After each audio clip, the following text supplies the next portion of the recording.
আসসালামু আলাইকুম। আমি কথাটা বলতে চাচ্ছি যে আমাদের বাংলাদেশে সম্ভবত 90% মুসলমান। আমরা এত মুসলমান থাকা সত্ত্বেও বাংলাদেশের মধ্যে ভারতের দ্বারা অঞ্চলে অঞ্চলে লুকায়িত আছে, এখন আমরা বুঝতে পারতেছি না। তো আমাদের সৌভাগ্য যে কোনো একটা ইস্যু বিনিময়ে আমরা ভারতের দালালকে, কিছু ভারতের দালালদের চিনতে পারলাম। দুঃখের সাথে বলতে হয়, আমার অনেক কথাই আছে, ভিডিওটা লম্বা হবে না। সবাইকে শেষ পর্যন্ত দেখার অনুরোধ জানাচ্ছি। দুঃখ লাগে, দুঃখ লাগে। আমরা মুসলমান, আমি কিন্তু কোন দলীয় সংগঠনের পক্ষ থেকে বলতেছি না। আমি মুসলমান হিসেবে বলতেছি। এই ভারতবর্ষে 800 থেকে 800 বছর আগ পর্যন্ত এই ভারতবর্ষের যে মুসলমান মায়ের খেয়ে আসছে। বিভিন্ন হিন্দু রাজাদের থেকে শুরু করে, পৃথ্বীরাজ থেকে শুরু করে বিভিন্ন হিন্দু জমিদার থেকে মায়ের খেয়ে আসছে, অত্যাচারিত হচ্ছে। তাদের মুসলমানের দাবি করে তাদের শিরচ্ছেদ করা হতো, জবাই করা হতো, অত্যাচার করা হতো।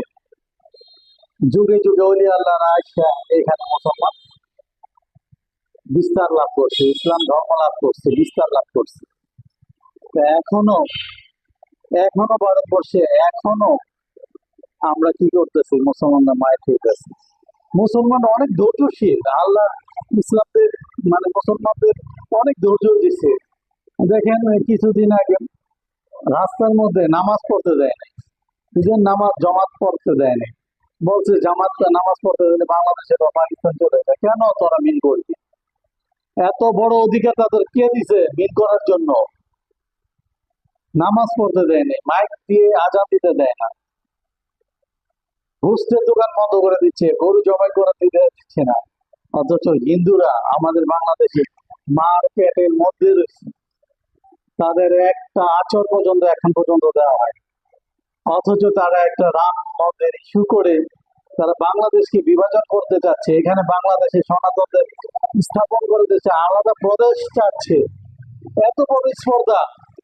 বেয়াদব মহিলা চৈতিলি, আমি তাকে তীব্র নিন্দা জানাচ্ছি এবং সরকারের প্রতি খুব শ্রদ্ধার সাথে বলছি, অবশ্যই এটাকে দ্রুত বিচারের আওতায় নেওয়া হোক, নয়তো বা আজ একজন কাল আরেকজন, পরশু আরেকজন। এটা ভারতের একটা ইন্ধন ডালা, বড় ধরনের একটা চক্র এই দেশের মধ্যে ঢুকে পড়েছে। তারা এই দেশের মধ্যে আরেকটা নৈরাজ্য চাচ্ছে। আমরা সরকারের প্রতি অবশ্যই অবশ্যই শ্রদ্ধার সাথে বলতেছি যে আপনি অবশ্যই তাদের এখনই আইনে আওতায় নিয়ে যান, এবং ভারতের পক্ষে যে কথা বলবে, অবশ্যই আমাদের বাংলাদেশে যে কোন দলের প্রধান দল মত নির্বিশেষে বাংলাদেশের বিপক্ষে যে কথা বলবে, তাদেরকে অতি দ্রুত, অতি বিলম্বে জনগণের সামনে শাস্তি দেওয়া হোক, ফাঁসি দেওয়া হোক, তাদের দেশদ্রোহী আইনের আওতায় নেওয়া হোক। বাংলাদেশের বিরুদ্ধে যাদের এত জ্বালা, তাদের ভারতের প্রতি এত প্রীতি ভালোবাসা, তাদের এই দেশ থেকে অবশ্যই দ্রুত বের করে দেওয়া হোক।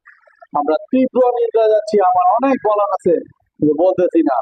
তারা বাংলাদেশকে ইস্যু করে এই সরকারের বিরুদ্ধে যেভাবে বিভিন্ন সীমান্তে বিভিন্ন জায়গায় যেভাবে তারা তীব্র কথা বলতেছে, যুদ্ধ করার চেষ্টা করতেছে, অবৈধ ওই দেশে নাগরিকদের বাংলাদেশকে ঢোকার কোচিং চেষ্টা করেছে, অবশ্যই আমরা এটা তীব্র নিন্দা জানাচ্ছি।